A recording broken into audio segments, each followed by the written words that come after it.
West, y'all.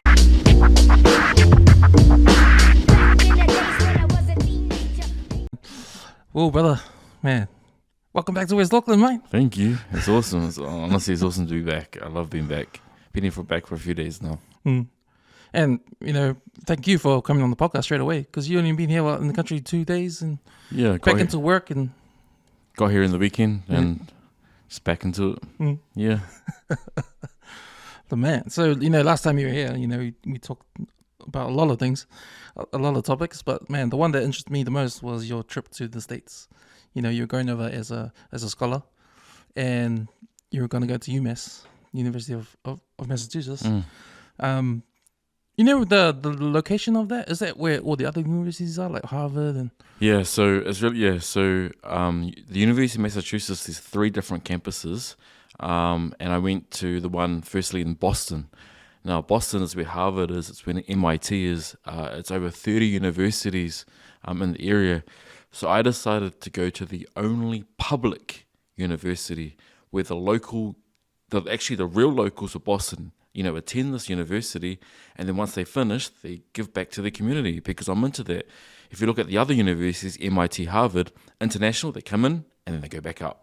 And I feel like I really wanted to work with those young people that are there for the long term, and so that was the reason why I decided to go to UMass Boston. You're right, man, and I guess that's been the case ever since, because when you think of Harvard University, it's the top law school, it's not just law, it's like all sorts there, but definitely the top 5 in the world. MIT, top 5 in the world. Yeah. 2 of the biggest universities. MIT features, Harvard features, and all in the movies as well. So yeah, that's right. So they're the top universities in the world. But I decided, no, I'm not going to go to an Ivy League university. I made that quite clear. I'm a big believer in public education, accessible education, and if that means going to a public university where local kids go, I'm for that. So out of all the public schools in America, why did you choose UMass? Yeah, I've always wanted to go to Boston. Boston is the academic city of the world. Over 30 universities there, and it was such a buzzy place to be in. I loved Boston. It was such an amazing city, and I'd never been to Boston previously, although I had been to the States 3 times beforehand. So I really wanted to go to Boston, and I decided, let's go to UMass Boston.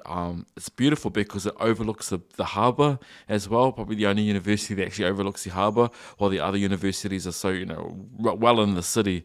So every time I looked out of my office, I could see the beautiful water, could walk around the water, and I was just really glad to be there. You got an office even? Oh, I had my own office. It was massive. It was awesome. Yeah, but don't get me wrong. I did visit MIT. I did visit Harvard many times, actually, because a lot of my friends were there. Some of my Fulbright scholar friends were there, so I visited them, and I definitely saw the differences between going to a public university and going to an extremely wealthy university. It was very clear what those differences were. Yeah, you just mentioned Fulbright. I see the Fulbright logo in a lot of your photos when you're over there on your Instagram page. Can you explain the Fulbright, the program, and what it is? Yeah, so Fulbright, so it's a reciprocal relationship between the United States and other countries of the world. So if I look at between Aotearoa and the United States, Fulbright gives opportunities for New Zealanders. You can either study your master's, study a PhD, or if you already have a PhD, which I already have one, you could do a small research project, and they fund your your tuition fees at the university and your living costs while staying in the United States. So because I already finished my PhD, I only went for a very short time, did my small research project there. I was funded fully from Fulbright. So I spent nearly 5 months there. So is that like an incentive to get people from other countries like New Zealand or anywhere else to come and have the full experience? But did they have to go for, what kind of criteria do you have to be to get in that system? Or do you have to be like you, like a scholar like you? Well, it's really difficult, but I want to say this. I'm not an academic. I'm just a lover of learning. That's simply it. I'm not an academic. I've never worked as an academic in a university before. So I was told it's very rare for myself to be able to win this Fulbright Visiting Scholar Award. I'm not a professor. I don't work at a university. I work for an education charity elected to council. And I feel like that's what got me over is my advocacy in education. But it's quite hard to get a Fulbright Award. So many people apply. For my award, there's only one a year. So that's how difficult it is. But Americans want to invite scholars from international scholars to come to the United States, just to be immersed and involved in the way of life in the United States, but also to take that back to our own countries and share what we've done. So that's my aim over the next year, is to share my learning experiences and my research project here in Aotearoa. We'll probably get into your research project soon, but man, your trip, man, it was cool, so cool. Because you've been to the States before, right? But not in this capacity, eh? Not Not in this capacity. No. I've been to this. I've been, beforehand. I've been to Alaska, Hawaii, New York City, but I visited more than I think 8 states in the United States during my 5 months there. I had such a diverse experiences, working with Native American communities. So this was the most amazing international experience so far of my life. Because you had to live there and be at the university campus and study and see what they're doing. That's pretty cool. But so, did they give you a program what you had to do to offer them? Like what, with your knowledge coming from New Zealand as well, going over there, what was your sort of like itinerary? Like what did they expect you to learn? What did they expect to learn from you? So I had to, when I applied, I created a research project, and it was approved by the University of Massachusetts, and so did the interview process. Took me about 3 months for the application for me to finish. And then did the interview process, got in, and so it was my own project. So this is different from a master's student or a PhD student who have a full-on program. I got to create the program myself, everything, and I like to be busy, and I make sure that I'm busy. So, before I left, I planned where I'm going in the United States, who I'm meeting with. Who am I going to speak with? The lectures that I did, the public lectures that I did, and which communities and villages that I'm going to go to. So I had that planned and mapped out beforehand. So I knew that when I was going in, this is what I was going to follow, and I kept to it. Yeah. So you just made up your own project. So my question was like, what did they expect to learn? But now it's like, what did you expect to teach them? This is what I made sure. I wanted to go and, we talk about Maori leading the world in terms of, Indigenous education, language revitalization and all those things. But I really wanted to make sure that when I went, that I didn't say that, Maori are the greatest at doing this and doing that. Actually, that's not what I wanted to do. I wanted to share what's worked for us. And I wanted to share those resources with other Indigenous communities, and they could pick it up. And if they wanted to pick it up, please, take it and use it to support your own community. But I'm also a learner myself, so I saw some really amazing projects and activities that other Indigenous groups and universities were doing. So it was quite reciprocal in my experiences there. But nearly 5 months, and it was really, really awesome. Because I think one of the things that I probably assume that they would want to learn is the Indigenous side of stuff. Like being from New Zealand, I feel like out of all the Indigenous all over the world, like New Zealand has probably got it the best out of everybody around the world. So the thing, and I learned that from reading the book Conversation of New Zealand by Alan Duff. He said that because he went and lived in France, and he came back after 10 years, and he just saw that Maori were like sort of better off than any other Indigenous all over the world. Was that one of the things that you took from learning the Indigenous side of things over there in America? Because obviously it's American Indians, but then There's far few of them. Huh? So Native Americans make up 1% of the United States population, and within those those Native American communities, there are so many different languages. And the thing we have with Aotearoa New Zealand is that we've only got one language, different dialects in Aotearoa, but one language, and so that makes it easier for us in terms of the revitalization of our language. But I was sharing things like most schools teach the Maori language, that we've really mainstreamed, the Maori language and culture in New Zealand society. And, when I was showing examples of what we do, the Native American communities just go, wow, that's perhaps something that's so far out there. We want to reach that as well, but that will require so much resourcing and effort and people to shift their attitudes as well towards Indigenous communities. Because, I met one lady at a university and she goes, I've never met a Native American in my life. And I just looked at her and go, wow, and then I said to her, well, have you actually made the effort to proactively go out there? So that could be, for example, going to museums or going to Indigenous art exhibitions or powwows, which are their big festivals. The powwows are amazing. And so cool that you've made that comment, but you actually need to be proactive in finding Native American people to speak with and to listen to. Yeah, because it's funny hearing you get the reaction from them about when you teach them what it's like living in New Zealand, being Indigenous. Because we're not even perfect here. Like there's still racism around here, and we're still on the back foot. But we probably do have more stuff than other countries do. Like with the Maori language, trying to pronounce it now, and people on the news pronouncing the words properly now and stuff like that. So. Yeah, we still got a long way here, but here, like, it's far from from where we are over there in America. It's like, man, there's a lot of work to do around the world.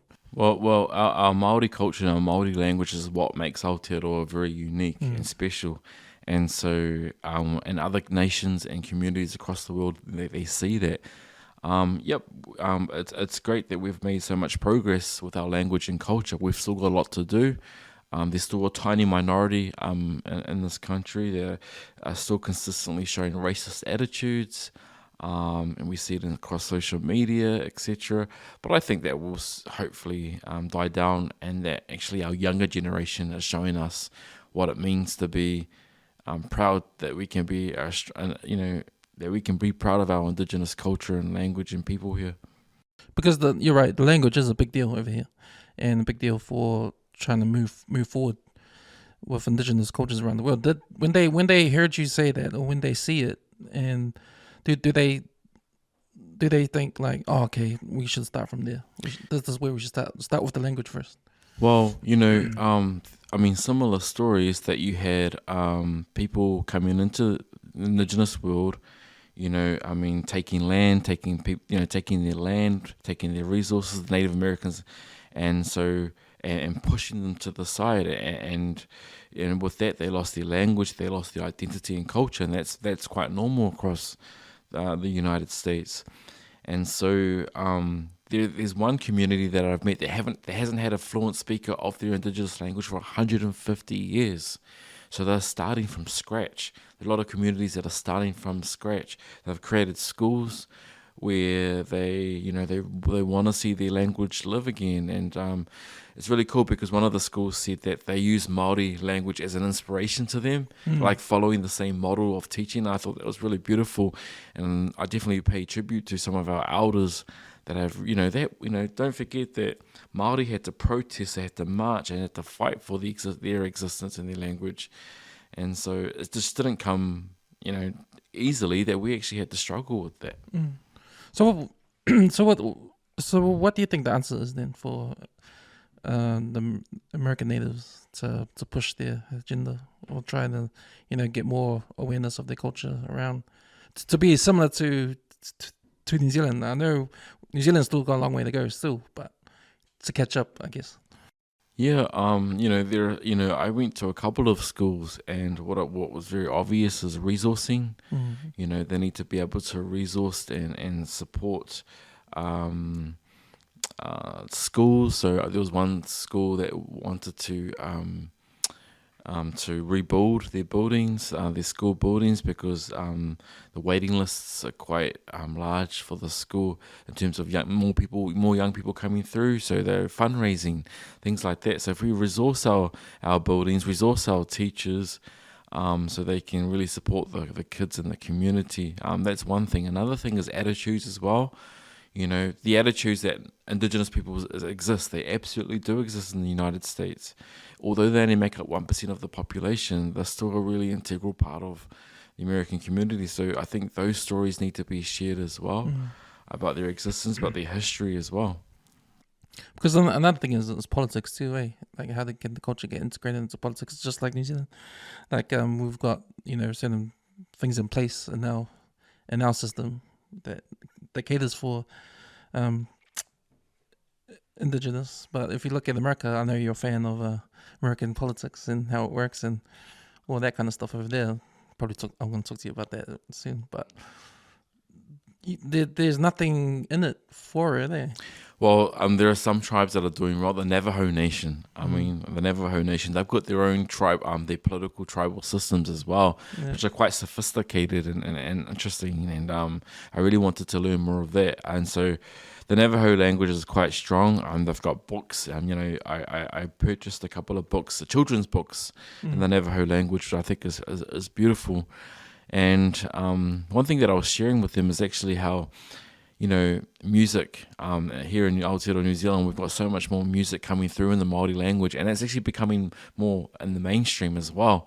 So, and young people love music, so that's one way of really making the language relevant to young people.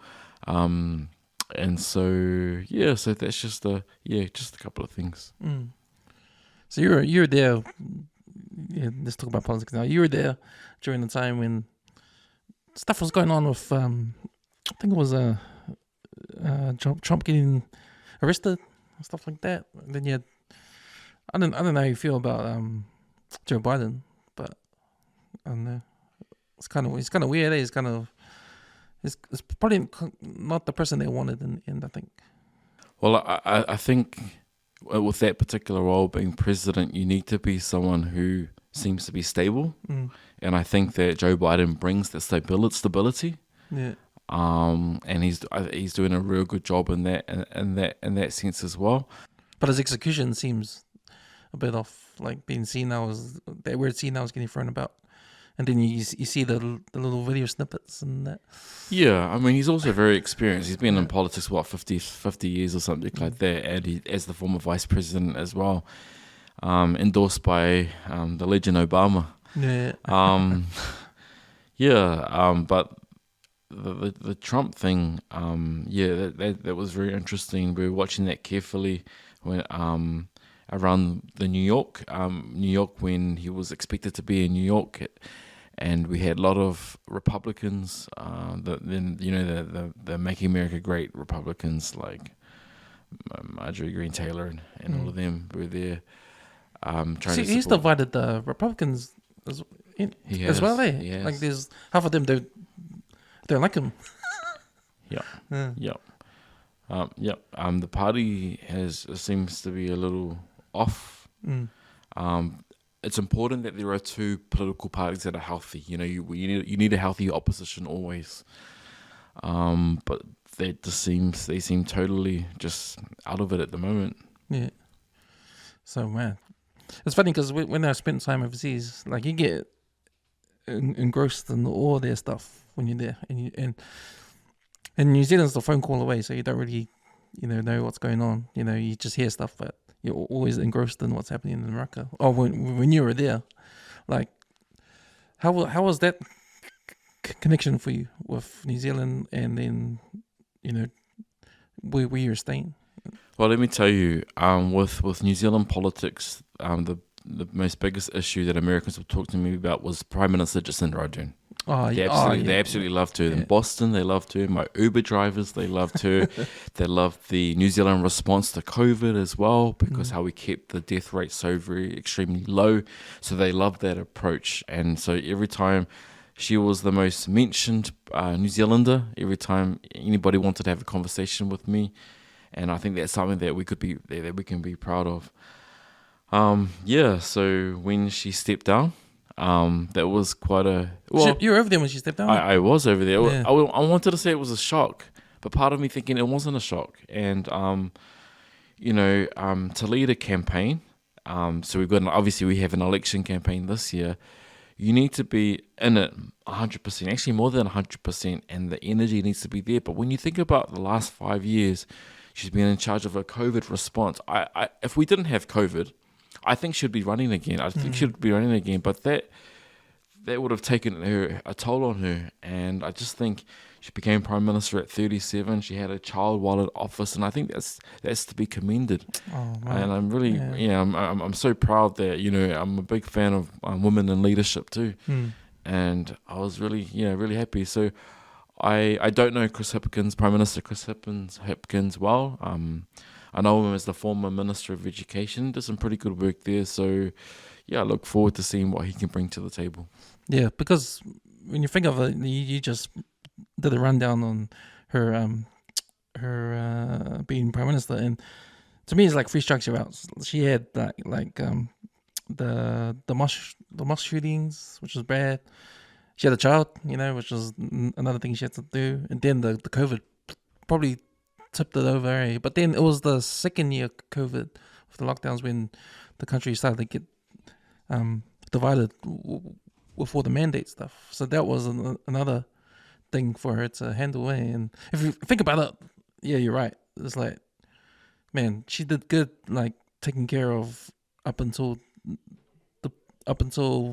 2 months ago. But you can probably understand why she had to step down there. Absolutely. And just with that mandate advice, that was from the top public health advisors in this country. It wasn't just something that she thought up on the spot. That was the official advice given to her that in order to truly protect New Zealanders, that everyone needed to be vaccinated.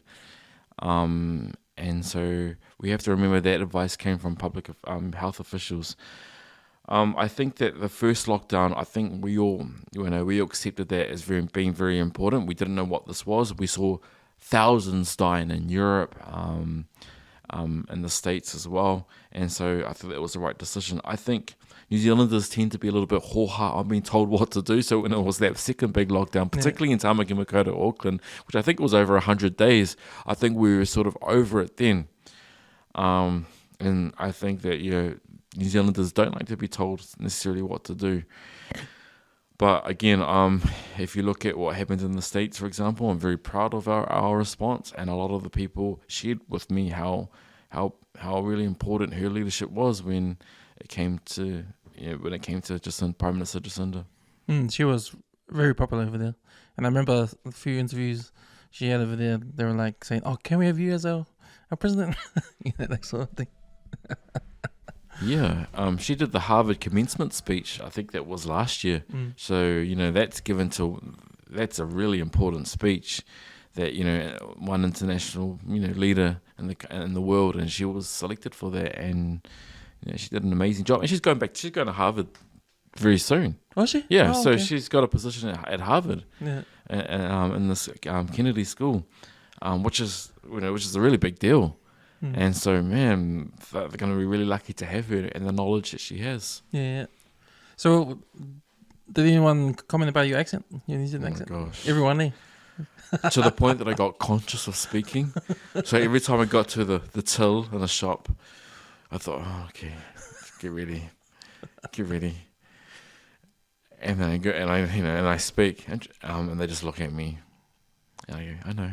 At times it got better. I got a little bit conscious as well. There were times that I stayed with a family for 5 weeks at the UMass Amherst campus, and they had never heard a New Zealand accent. And so what was their reaction like? Well, they told me just don't. They said, "Oh, we've never heard this, and it's going to take us a bit of time to understand." So that's crazy, when they say that, because we're just talking normally. We are talking normally, and I was very conscious about how fast I was speaking, so I slowed it down just a little bit. But overall, I'm generally proud of the New Zealand accent, but it's very different. And then there were times when I was so surrounded by American accents that I'll turn the TV, watch the New Zealand accent, thinking, is that how we talk? Oh, really? Is that how we speak? It's such a rough and interesting way of speaking. The New Zealand accent is very unique. Yeah, I was just thinking about how I grew up, just when we watched all these American movies, you don't even pick up the American accent, eh? Not really. And I remember asking my my cousin, like, man, is that an American accent? I can't even pick it up because the movie is just a movie, Well, have you noticed a lot of the young kids are developing sort of American accents here in this area? I know a lot of people just putting on YouTube things for kids to watch, and I've noticed that a lot of kids are starting to develop some sort of interesting, hybrid perhaps accent, and it's fascinating because with YouTube and I guess with Netflix and Disney Plus and all those different streaming modules, our kids are starting to sound very interesting. Yeah, they are, because when you talk about kids on devices, you're right. Like, that's what they're hearing. All they're hearing is the American accent of the cartoons and all of that. So they're pronouncing those words, apple.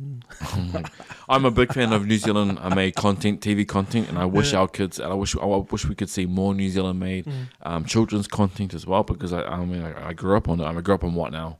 Yeah, What Now. Yeah, What Now. I grew up on What Now. Yeah, I think I'm a bit too young for play school, but definitely What Now. Definitely What Now. Jason Gunn, and so we just perhaps need more New Zealand content, I think. And Thingy. Thingy. Remember Thingy? Yeah, I do remember Thingy. and there was a squirt, which was like the penguin.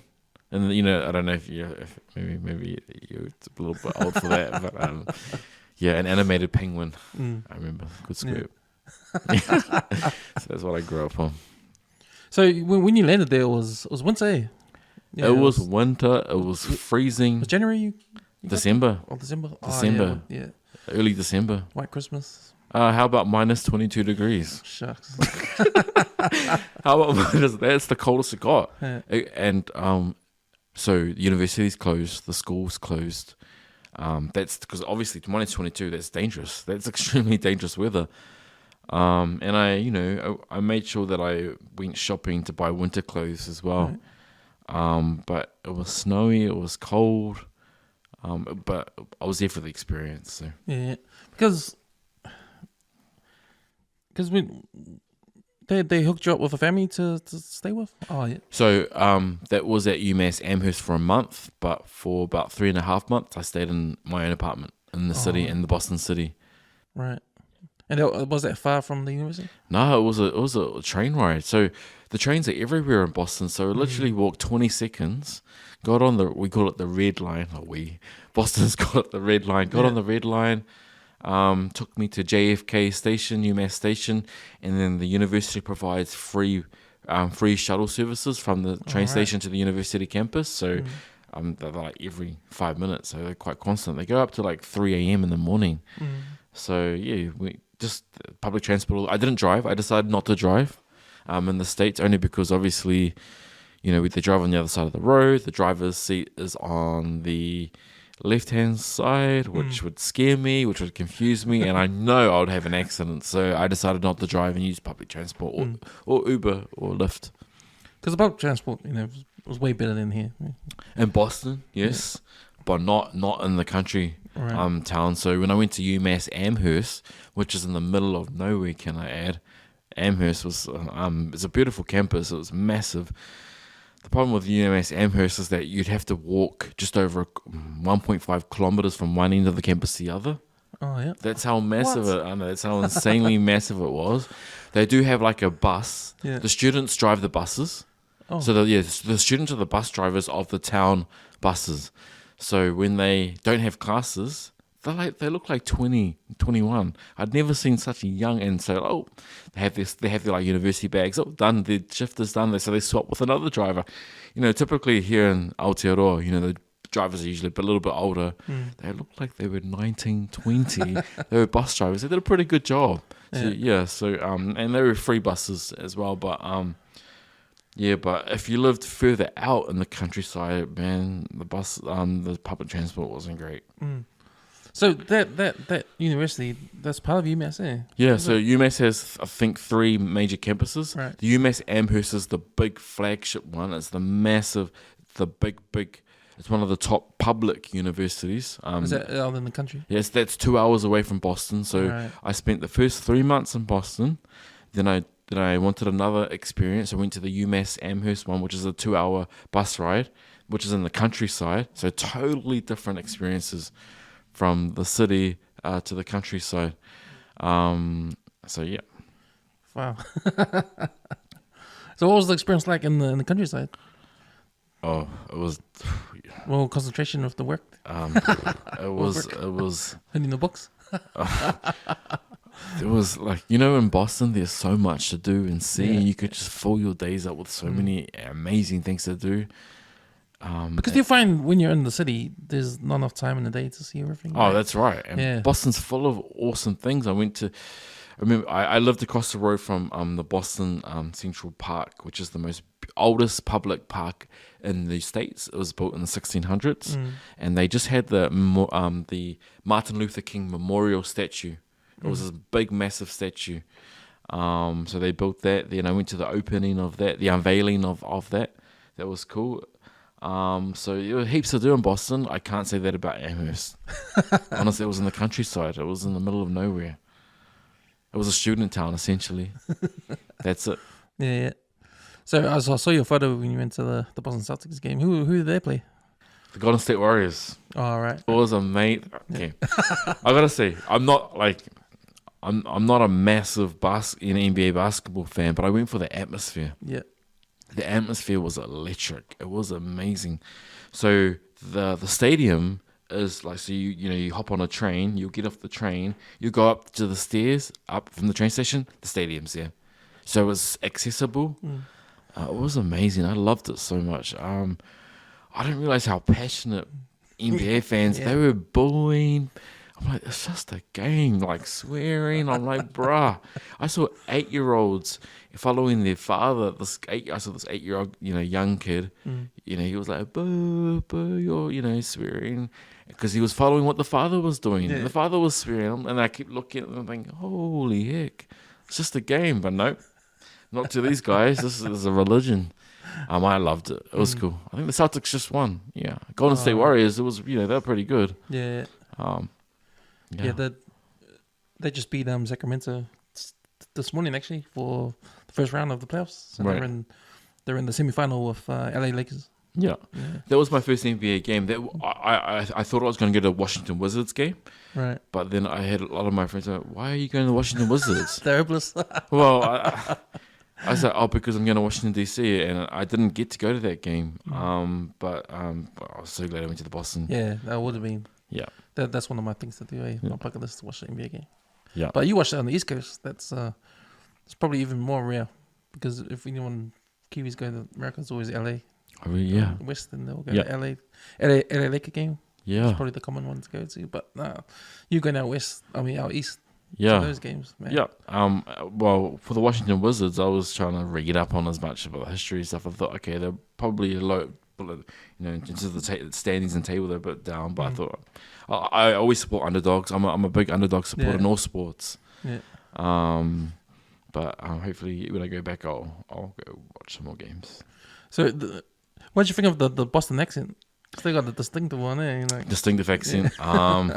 They've got a strong, Italian community, an Irish community. So, yeah, that's sort of infused in the English accent there in Boston. It's a very distinctive accent. Don't ask me to say any words, but yeah, very, very distinctive. And it's quite mocked. So when I went to other parts of the States, when I went to San Francisco or New Mexico or Virginia, they would mock the Boston accent.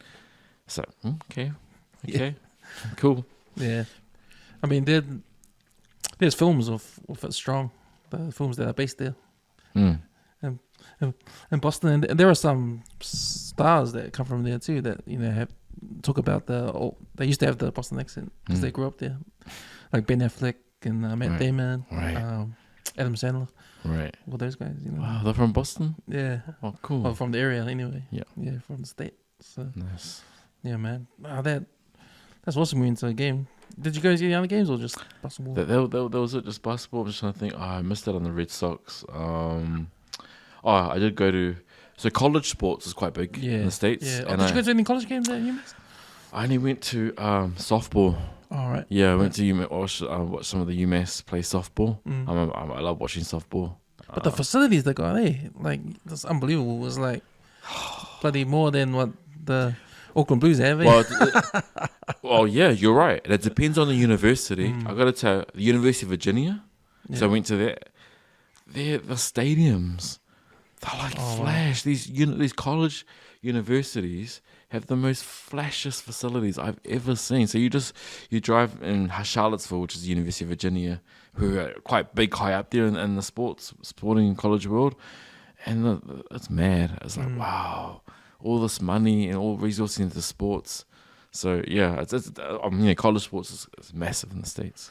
I mean, that's one thing I'll be buzzing now then, like being on campus like that, like UMass or any other American university, and just go witness or go see the facilities, the basketball courts they got there, the stadiums, the American football, man, just massive. They do everything big.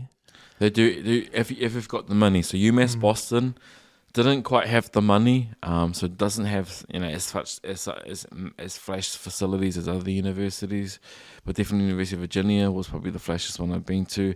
UMass Amherst has pretty good facilities as well. UMass Amherst, but UMass Boston's probably not as wealthy, but not necessarily known for sports as well. But overall it was pretty cool to watch some of those games. Did you meet any other people from New Zealand? I did. Living there or just visiting? Or? Studying. Yeah. So we had a Waitangi Day event. Oh, true. We met some of the... How big was that? Well, 15. Yeah. We ate raw lobsters. Lobster's quite big in Boston, so we went to lobster. Not my favorite food. I probably won't go again. But it's quite messy. You had these you had to wear these plastic gloves and just use the cutting things for the lobster and the crabs. So Fulbrighters or people who go to Boston tend to go to, surprise, Harvard University, because everyone wants to go to Harvard or MIT. They want to go there. Right. So again, I had to justify why would people ask, why would you want to go to UMass Boston? And I said, well, because it's a public university. I'm a big believer in accessible education. So if you go to MIT or Harvard University, basically that's more about the connections that you make and the doors that open just because you say that you went to Harvard. Right. So many doors are open just for those who go to Harvard or go to MIT. And that's you belong to, you're a member of this exclusive club. So basically, I think you're paying more than just for the education, but you're paying for the opportunities that come from there. And it's thousands. I mean, it's a couple of $100,000 to attend Harvard. That's what all my friends were saying. Wow. You either have to have wealthy parents or you get a scholarship. Because they don't have a loan system like we do here, right? No. It's just case by case, on a case by case basis. Massively, yep. And it's still quite expensive. Even the public university education is still quite expensive. As you know, I'm a big fan of education is empowering. It can change lives, and that's why we need to make it accessible. And that's what the message that I can consistently push forward is that for myself, education changed my life and the life of my family. So I'm a product of that, of formal education, and I think we need to make it more accessible because some of these Ivy League universities aren't accessible, and I don't think that's what education is about. With the stories you have told, the people you met over there, the Americans, what are some things that were shocked to find out from you, how we live here in New Zealand? Because one thing that comes to mind is the health insurance thing. And I can imagine them going, just being what the hell? You guys don't have that? Like, what? They're surprised that I can walk into a hospital right now if I was sick and get treatment for free. It costs thousands and thousands and thousands of dollars to visit you if you have an accident without insurance. And insurance doesn't even pay for it all as well. They only pay, some insurance companies only pay for 80% of it, and that still leaves you with a massive, massive bill. I don't get that. Canada up the road from the States, they have something similar to us as well. I mean, we prioritize the importance of accessible healthcare for New Zealanders. We still could do a little bit better. For example, I think that the dental healthcare in this country that needs to be addressed. Yeah, because I'm hoping that the Labour Party may want to look into that. That so many people, they suffer mentally and physically because of dental pain. And it's painful and it's not cheap, and so I'm hoping that could be an election issue for a political party to pick up this year. Some of the other things. One question I got was they couldn't believe that non-Maori could participate in Maori things, because like haka or do non-Maori really do haka or do that or do non-Maori really learn the language? Yeah, it's part of our national identity that the Maori language and culture is for everybody, and so they really couldn't understand that. Indigenous people, got surprised, wow, the language is taught in most all schools. Yeah. So those are some of the surprising things that people got as well. I think with us, we've got 8 universities in New Zealand as well. And so, I came from a city in Boston where there were more than 30. There's a really big deal on creating an identity based on what university. That's a big thing. Once you go to university, you rep those colours for life, right? The mascot. The mascot, the shirts, the slogans, the dance, the chants, etc. What's the UMass mascot? Go Bears or something? Go Tigers? No, it's a beacon. A beacon? The lighthouse. Oh, so go Lighthouse. It's a lighthouse with the lights. Oh, okay. Yeah. No, it's cool though because Boston, when ships are coming in, they relied on the lighthouse. So the beacon is the mascot. Is Plymouth Rock there? Plymouth Rock, is that in Massachusetts? No. I think it is. Yeah, I think it is. Is that why the lighthouse there? So there are 3. When the Puritans landed, we had the lighthouse. That's right. So the lighthouse. But no, there is an animal. I've got to remember what the animal was. It looked like a duck, but halfway between a kiwi and a duck. Oh. But the beacon is in all the logos of UMass. See, Americans are good at doing all that stuff, eh? Because that's what I admire about American sports culture, is that it's built up from when you're a kid to schools first. Because every high school you go to, you're going to be the same thing. You're going to be aligned to the high school forever. Yes. And aligned to the mascot, aligned to the colours. Yes. The cheerleaders and all that kind of stuff, whatever sport. Then you go to university doing the same thing. And then after university, you still got your connection to the school. Yeah. But then whatever city you're in, you got a connection to the sports team of that city. But you've always, especially the university people, because, man, even the old ones, the alumni, the old men, they're still repping those colours, repping the university. Harder. But I've also got to say one of the most contentious issues in the United States at the moment right now is regarding the Native American mascots of the sport teams. Right. Yes, that's a really big issue at the moment. So there's pressure for some of these sporting teams to change the mascots and the names. Because they did that to the Redskins. Yes. The Washington Redskins. That in itself. Now it's the Washington Commanders now, but they got rid of the Redskin name. But it's there's the tomahawk action, and which is totally discriminatory and racist towards Native American tribes who have continually asked to get rid of, it's not to get rid of these mascots and these slogans and these headdresses that people tend to wear with that, they'll just go to a game and they'll do their face, and that totally goes against the ethos of Native American tribes. But it's not just the professional groups, it's also schools. Schools have these mascots as well.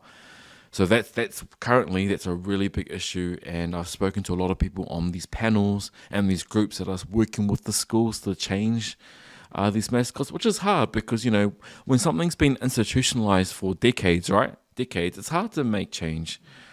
We've seen some change in the United States. If you look at the Canterbury Crusaders, right? They didn't change the name because there was controversy around the name Crusaders, but they changed the logo. I don't know if you've seen the logo, but it's got sort of like a Maori. And I think the logo is quite nice, actually. But because the Crusaders, it was lined to the Crusades, which was pretty bad those days. Well involved, deaths and killings of indigenous peoples and things like that. So, so that's some of the issues anyway here and there. I wonder what they're gonna do with the Kansas City Chiefs then, because it's still the Chiefs. The stadium's name is Arrowhead Stadium, and they still got I think they have like the feathers and the headdress and that stuff. Yep. I wonder what's going to happen. So if they're going to change. Or groups that I've spoken to have said that's unacceptable. They won't change. Again, these usually the communities or the fans around, the diehard fans almost are against the changing of it. It's we hear the same thing like, we've been doing it for many. This has been a tradition. My parents, my grandparents, etc. We want to keep this, but I think the conversations of how Native American communities have been discriminated, things have been taken without their knowledge, without the Native American groups having not given this to these particular sporting groups. I think it's healthy that the debate's out there. Because is it the fact that they weren't asked to use these things? But also depicting Native Americans in a bad light, depicting them, terms like the Redskins. Right. I mean, that in right. itself. Right. I mean, that needs no further explanation. Also, the actions of the tomahawk chop, when you see that in some of the, in one particular team that you've just mentioned, that's also what Native Americans have asked that they have stopped doing that, and things like that. Yeah, maybe a better taste. Like maybe the Waikato Chiefs. They got all like their culture stuff on their uniform and stuff. Yep. And designs that consult the Native American tribes, that involve them in decision making. Oh, we're good at doing that. We do that all the time, eh? Do we? Because I know we did. I know that they asked the iwi up in Bay of Islands when they did the Bay of Island airport. Yep. They had some artifacts in that. Yep. Yeah. Yep. I'll say we're getting better at doing that. We're getting better. But not really. Well, but no, we're getting better because it, ticking the boxes are okay. But I think if it's meaningful, if those connections are meaningful, if those relationships are developed further, and I think that's really important. Yeah. Did you get caught up in American culture in terms of like the capitalism over there? Because I remember when I went to Hawaii for the first time, all I saw when I looked around was everywhere you looked, you could spend your money. And to me, I felt disgusted. Right. It was just and it felt like a normal thing. Like I could spend my money all the time and have no money. And then I see the homeless sort of thing. And then I'm like, man, this is... if I went to the bathroom and there was a vending machine in the bathroom, I wouldn't be surprised. I gotta say, I love shopping. Yeah. I gotta say that the variety in the clothing stores, the variety in the supermarkets, overwhelming. Yeah. I currently miss the American supermarkets. There's so much variety. So I just loved walking through the aisles thinking, wow, you've got that product, you've got that product. And I filled my bag with goodies from the supermarket just to remind me, some of the food that I love there and some of the drinks that I love there. So definitely the variety was quite strong there. And Amazon, The Amazon store. I haven't been. I heard about them. The one you scan, yeah. or you just walk through the door and they already scanned you. So Amazon's okay. I want to say it's amazing because it's accessible and it's easy. So I go on my phone, I'd order anything that I wanted on Amazon, and I'd pick the location and I'd walk over to the location and collect the stuff, And I did that quite often, maybe too often. But again, it perhaps kills local businesses, small businesses as well. And we know that big, things like Amazon, does that. But the convenience there, I think Americans love convenience, and that's something that I completely learned straight away is about the convenience of buying things, and if it's not available in stores to order that. That was part of the lifestyle there. The Amazon one I saw was the supermarket, the new Amazon supermarket. Was there one over there? Have you seen it? It's the one where because as long as you got your phone, Yeah. you just walk through the door and it knows it's you. Oh, yes, I saw lots And of those. all you do is pick up the items and walk out, Yes. and it's already taken off your account. Yeah, I saw a few of those. Yeah. That's out of it. That is, I didn't do that. I was scared to do that because I'm not sure why, but I definitely saw a few of it. Actually, I saw one of those stores at the Boston Celtics game. Right. It was like a little dairy sort of thing that you could walk in, scan your card, pick whatever you want, and walk out. And just no attendee there. No, just do it. And wow, so it's all about convenience, right? That is out of it. And Americans are good at doing that, and the demand for it is so strong. Like, see, the thing I know, the thing I've learned when I was over there, was just the convenient part of it, but just how they can cater for everybody. If there was someone there wanting something, they'll find a way to cater for that person. It doesn't matter how many small numbers it is. If you're gonna make money, do it. Definitely, yeah. It's supposed to be the land of opportunity. Yeah, but it's kind of the place to have that kind of lifestyle. Like, when I think about here, it's like we're slow. It's much slower lifestyle here. They say Auckland's fast, but not compared to where you Not are. in Boston. I was in New York City, not to Boston or New York City. It's quite slow here. But when I first got here, supermarket prices are expensive here. Yeah. And such that small time you're away 6 months. Yeah, 5 months. Yeah. So prices was different when you left, and it's gone up. It's gone up since you've been here back. Yeah. It's only been 6 months. Yep. Food prices are much cheaper in the States. Here it's expensive. We talk about food sovereignty, accessibility of food. Such a big issue here. That the prices of foods in here. I think that the introduction of Costco or perhaps even other supermarkets, I think there needs to be competition around our supermarkets, that will drive the food prices down. It's also good to see that the government acts as a watchdog to watch the prices of food, whether or not the supermarkets are unfairly, have unfair food prices for the consumers. So, that's been really interesting. Yeah. And so as the prices, you come back to different things, right? Prices. And what else? Oh, because you're over there when the floods happened. Yeah, well, yeah. I walk here and it doesn't seem like there's been a flood here. No. I mean, everything's been cleared or people aren't necessarily talking about it. But I haven't been to the Hawke's Bay or anything where it's where... Oh, they got it bad. They got it bad. Yeah. Roads were... all the roads back in, Piha area also severely damaged in the Hawke's Bay. But where I live, it looks pretty normal. When I got back, we got the mayor's budget. What's his name again? The mayor. Oh, Brown. Wayne Brown. Yeah. Wants to make cuts to our social services, to our youth groups, to our community services, which is just totally the wrong thing to do. I was going to ask you about that. Like, how do you think he's going since you've been back? Like, what have you seen? Bad. Is there anything changes? Because all I hear is him complaining. Like, the latest thing is the proposal for the Harbour Bridge, right? Right. And I still don't think it's correct, because it's still going along the same lines of that bridge. Like, wouldn't you want to divert the traffic to other parts of the city? Like, maybe a connection to Devonport somehow to get traffic away from the bridge? Now you're going to congest everything now. Yeah.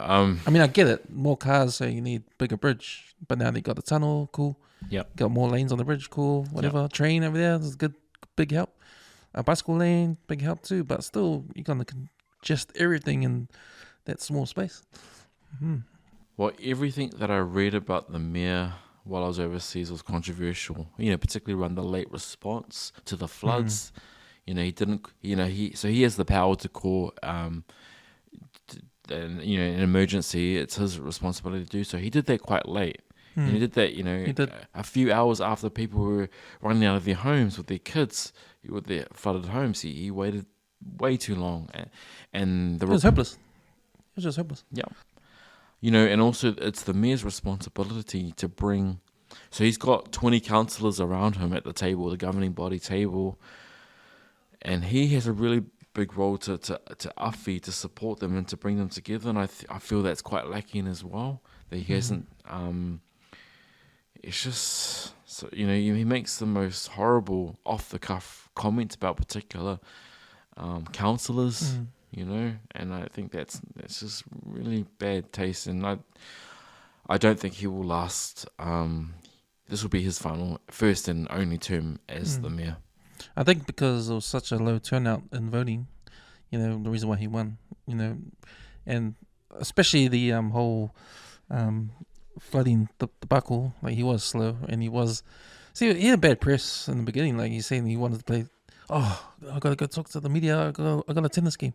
That kind of stuff comes out, and you're like, this guy. Well, I have to say as well is that, remember, during the election period, that on the right you had two other people who wanted to be mayor. So you had a woman, and then you had Leo Malloy. Yeah. So that you had and so if they had stayed in that particular race, so they withdrew to give Wayne Brown a chance, so they wouldn't take votes from the right, and if I strongly believe that if those two had stayed, I think Efesa would probably be our mayor right now, because they would have not voted for Mr. Brown, but the other two, and so the other two purposely withdrew out of the race to give Wayne Brown a decent chance of a right-leaning mayor, and they were successful in that. A typical white guy. He's a typical, because, man, I don't know. I get he wants to change things, right? But I don't know, just the way he does it, his demeanor in there. But I get he wants to attack AT, Auckland Transport, because Auckland Transport, I believe, got too much power and making maybe wrong decisions in some of the transport stuff that's happening. I mean, I get it. Like, they build these cycleways along businesses that probably didn't need it. But at the same time, I'm talking about things that happen in the city, but not necessarily happening in the suburbs. Yeah. But it's he has a role and responsibility to bring his councillors together and to take them on that particular journey, and I don't think he's achieving that right now. Well, he's got too much of an agenda for himself, Absolutely. Like, he went in thinking, okay, I don't like these councillors, but they got elected, so I will ignore them. What kind of teamwork is that? It's also the negativity of some of the right-leaning councillors as well, that just... I feel at times quite embarrassed, actually, that we've got some of these people as our community leaders. But that's democracy, and they were voted in, and that's what you've got to work with. One thing I learned when I did that, those podcasts with those with Jackie and even Craig Lord, like, what I learned was the structure of how local government works, because I didn't really know, and I don't think hardly anyone knows how it works. So with someone like in your position, with it's a board? Yeah, local board. Yeah. Local board. Yeah. I liked how Craig Lord said he wanted to give local board more power. Yeah. because they're the ones on the ground. They're Yep. the ones seen all the shit Yep. around the community. Yep. And they're the ones that should relay to the councillors. Yep. So councillors give it to the mayor. But there's a disconnect there. Was there like that disconnect when you were, the past years you were on the board? I've been elected for 10 years now. Mm. There is a big disconnect between the local boards and the city councillors. Absolutely, there's a disconnect. It was supposed to be a shared governance. It's supposed to be a shared relationship. But what it's become is it's become a them versus us. And I would like local boards to have more decision-making power, and it's not quite there. Mm. Why do you think it's like that? Because it seems to me the system is in place for a reason. Well, And why create a local board if it's not you're not making it work? Well, Rodney Hyde back in 2008, 2009 had this grand idea of a two-tier system. So your councillors, they make Auckland-wide decisions. Your local boards, they make decisions based on your local community. We'll get rid of the 5 city councils. So it was Manukau, Auckland Central, Waitakere Council, North Shore, and Wainara East. Let's get rid of these 5 councils in Auckland City. Let's make this one super city, but we'll make it all these smaller local boards, and they'll have local decision-making power, and that's it. It just didn't turn out like that at all. We were given very small budgets, very small decision-making, and the bureaucracy that we've got to fight against. Sometimes it's not even us that makes the decisions. It's those who are employed by Auckland Council, like Auckland Transport, for example, as you mentioned. Mm. Well, that's the most stupidest thing I've ever heard. Because you're right, man. Like, why make up a system when we don't even use it? Like. Yeah. It's a flawed system. Yeah, it's a flawed system, and it's to me when I think about that, I think, why is anyone complaining about it? Why isn't Auckland complaining about the system that doesn't even work? I would like for us to relook at the system. I think we need to look at what works overseas as well. Is there any overseas models that we could use? Because we've got a really large population, by the way. We're much bigger than Boston, but we're very spread out. From, say, Pukikohe all the way out to Wellsford and Warkworth. So we're a massively spread out city. Boston is very compact. We're very spread out. And so that comes with its challenges, right? Not all areas are equal. I think about, you can't get public transport out in, I guess, Piha, for example. They don't have regular buses that go out there. And so we're not getting equal services and in all our areas of Auckland City. So I want to find a model overseas that we could, we look at that, hey, that could actually work for us because this current system doesn't work. Did you find any models in America on your trip when you were looking at them?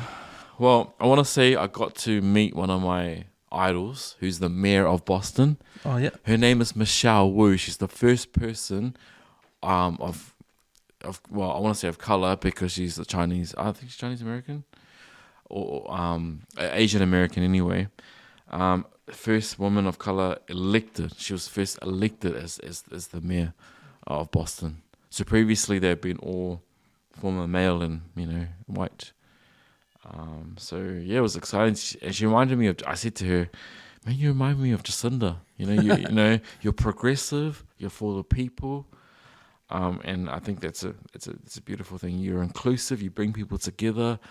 The Boston's it's so diverse, and you're doing a really good job. And I was really happy to meet her. Mm. When you're over there, do you see much of the news of AOC and UFC? AOC. Yep. And what she's doing and. Yep. Because I get snippets back here, but not the whole picture sort of thing. Well, she represents. Did you get a different view of her now? Nah, that's right. Because you spent 6 months over there, your views with the political scene, did you get a better understanding and a different view of people there now when you were there than you were over here? Massive. So I always know that, for example, money is really important. For politics, money. Unfortunately, always one of the biggest issues in the States politically is guns. Guns. Oh, did you see any guns? I mean, there were shootings. There were shootings every day, all day, And because they were Man. so often, you become immune. You know, Americans have become immune to shootings. You know, No in way. schools, in supermarkets, and it was ridiculous. You know, again, something that I'm proud of is that New Zealand, we banned, you know, semi-automatic, you know, weapons. You know, they've got no place in New Zealand society, and the whole the gun buyback schemes here in New Zealand. Proud of that, because we saw an issue, you know, after what happened in the shootings in 2019, and the states, because obviously the NRA, you know, the National Rifle Association, NRA, sorry, they give generous donations to politicians, and so the politicians are going to turn a blind eye, and it's very obvious. And so that's why there's very little action when it comes to, you know, guns. I mean, basic things like, you know, ensuring that they're kept in. You need a license. You know, I mean, you need a license to drive a car. Why on earth wouldn't you have a license to own a gun? You know, ensuring that in the homes they are, you know, they're put away safely. You know, all sorts of rules. Basically, I hear some of the arguments that saying, "Oh, we need to arm our teachers." Yeah, I heard You know, that's too. ridiculous. That's ridiculous. That is not going to solve them. And I see kids now having like demonstrations in the classrooms on how to, you know, there's these shields in the classrooms that can shield kids away from, you know, bullets. I mean, that's what we're working on, you know. And people, and politicians from the right are also blaming mental health issues. I guess mental health issues are really important when it comes to that. But there's mental health issues in Australia, mental health issues in New Zealand, and the UK. They don't have gun shootings every day, all day. You know, that's not a problem there. So you simply just can't blame mental health for being the reason why there's so many gun shootings. I mean, it's access to guns is so easy.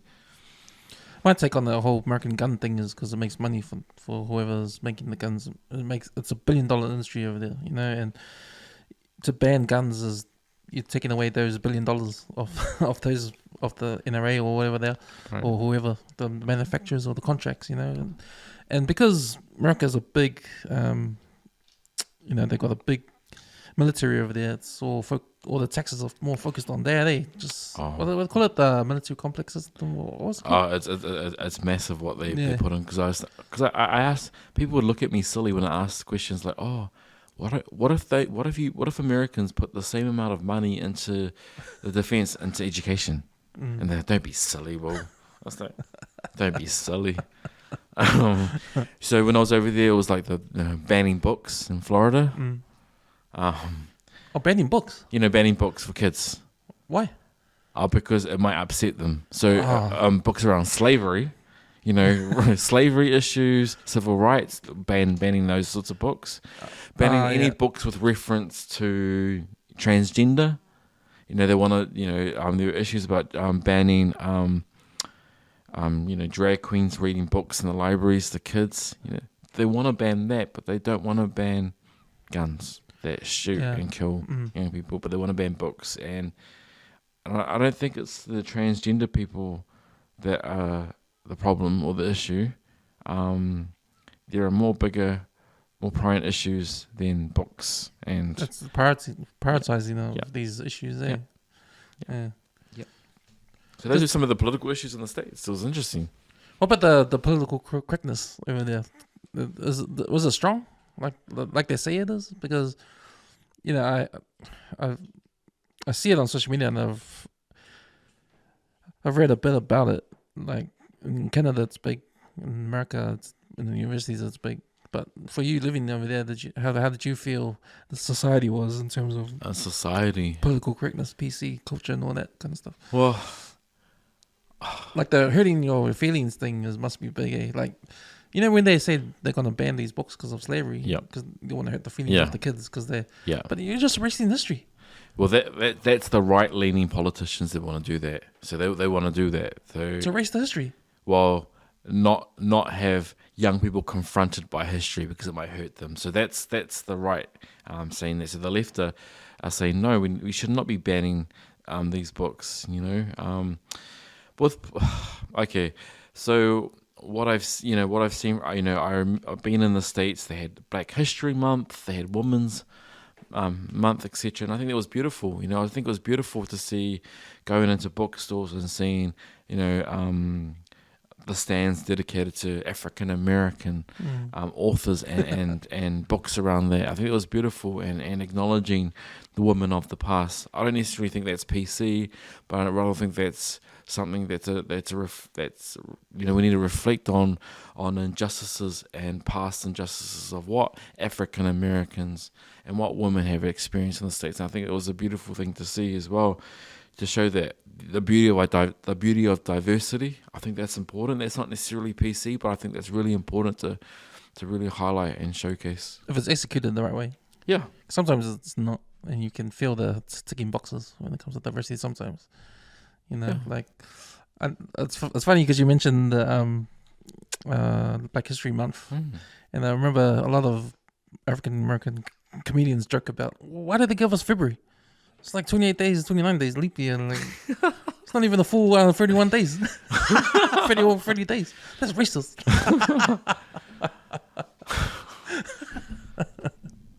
But now it's cracker, man. But probably one issue that I had is that they've got like an Indigenous Day in Boston. It's on the same day as the Italian Day, Community Day. I'm like, why would you not separate, have Indigenous people have their own day? Why do you need to put another community to share that with Indigenous People's Day? I found that to be not great. Indigenous people deserve their own day. Because don't they have Christopher Columbus Day or something? That's pretty bad. I mean, that's controversial in itself. Christopher Columbus. That's very controversial. It's like over here saying Captain Cook Day or something, James Cook Day. Well, exactly. They're saying that, that Christopher Columbus was the one that founded the States. Well, hello, no, actually, that's not correct. Indigenous peoples have been here for hundreds of years beforehand. It's really interesting. You mentioned James Cook. They've got a James Cook High School out in Manurewa, right? Yeah. That needs changing. I mean, that school has mostly Māori Pacific kids there. Why not come up with a name that reflects the culture of those kids in that community? I think that's, so it's something that, when I drive past that school, I'm thinking, oh man, why is that called James Cook? It's probably the curse, because James Cook High is always known for the years it's low desert school. Yeah. It's pretty rough, and probably that's the curse of James Cook, Change the name, it'll probably go up in these cells. Wow. I mean, there's beauty out of Manurewa. I've been lucky enough to have worked with Manurewa Intermediate, for example. It's an awesome school, and Manurewa High, awesome schools. I haven't done anything with James Cook, but I think of a name thinking, that it could easily be changed. So a big issue in the States, and particularly in Boston, is getting rid of statues that showcase some of the former slave owners, and who mistreated African Americans, who mistreated Indigenous peoples. Getting rid of that. So I want to tell you, I went to UMass Amherst, right? That was the second UMass University. Amherst was the name of a guy who purposely killed Native American people in that community. So smallpox was a disease back in those days. And what he did was that he infected blankets with smallpox, and then he gave them to Native communities with the intention of killing them. So that's the conversation that's had. And so they really wanted to get rid of the name Amherst, with UMass Amherst. So they're trying to get, they just like to call themselves UMass, because Amherst was a guy who purposely, tried to decimate Native American communities in the area. And there'll be a lot of that in America. There'll be lots of cases like that. So and there's a lot of statues about these kind of people. Councillor Tanya, who's a councillor at the Boston City Council, she's put forward the motion to get rid of these statues that symbolise racism and discrimination against African Americans, against Native Indigenous communities, and I think that's to be commended.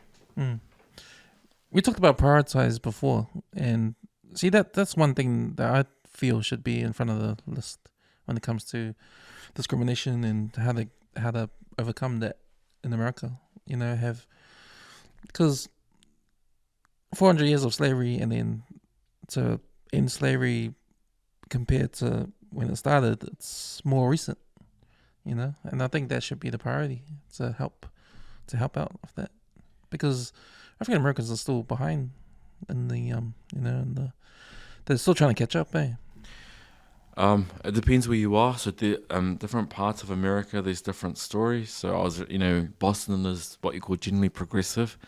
If you go to some states like I think West Virginia, they still fly the Confederation flags, which are which symbolize white supremacy, which symbolizes things against African Americans, and so those flags are quite dangerous.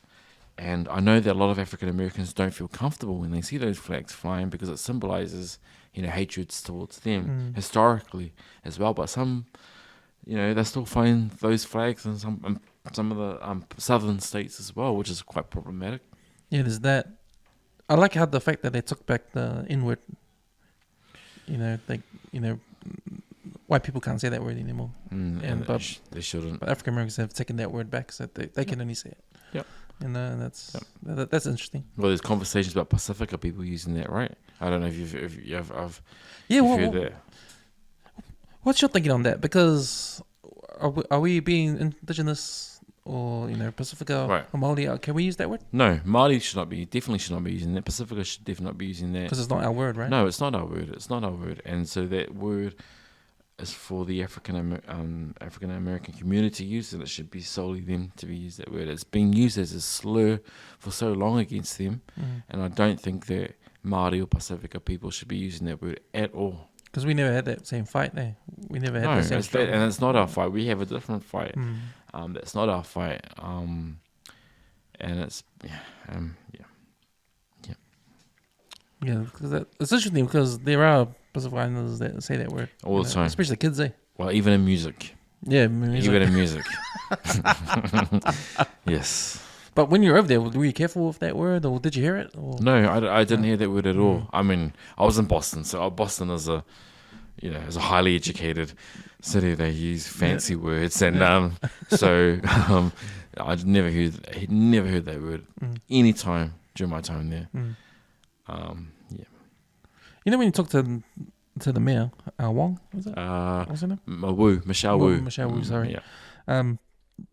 Did you ask her questions like, or did you learn how their local government works, then compare it to our one?